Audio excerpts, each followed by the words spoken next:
दिल्ली सरकार अवाम के सुनहरी ख्वाब ॾेखारे अवाम मथा महंगाई जो तूफ़ान बर्पा करे छॾियो आहे। तब्दीली सरकार पंहिंजे दौरे हुकूमत में रिकॉर्ड महंगाई कई आहे। महंगाई सबब जेको आहे गरीब अवाम जेको आहे ख़ुदकशी करण ते मजबूर आहिनि। ताज़ो ई तब्दीली सरकार पेट्रोल शयुनि जे अघनि में वाध कई आहे, जंहिं सबब जेको आहे अवाम सख़्तु परेशान आहे। इमरान खान साहब के रिक्वेस्ट था करूँ तो बराए मेहरबानी जेकी ही असांजी पाकिस्तान जी अवाम आ हिन ते रहम खाई करे ही जेको असांखे छहों भेरो जेको आहे पेट्रोल मनसूबा जा ही अघु वधाए करे हिन गुज़िश्ता 3 महीननि में 18 खां 20 रुपया पेट्रोल जो जेको आहे रेट वधायो वियो आहे। बराए मेहरबानी असां गरीब अवाम जेके आहे चक्की जे घाणे में पिसूं था पिया। ॿियो हिन चाढ़ी था 5 रुपया आहिनि।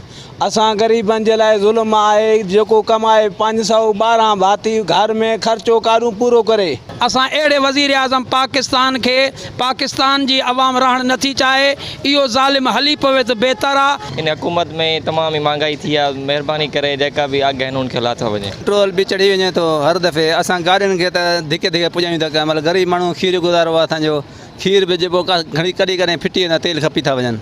गरीब माण्हू ऐं छा कयूं? बाबति जेको सोचणु घुरिजे ऐं उनखे पंहिंजो फ़ैसिलो वापसि वठे ऐं पेट्रोल जे अघनि खे जेको आहे घटिताई कई वञे ऐं अवाम खे जेको आहे रिलीफ ॾिनो वञे। कैमरामैन सईद मंगी सां गॾु अब्दुल गफ़ार मलिक, सिंध टीवी न्यूज़, उबाड़ो।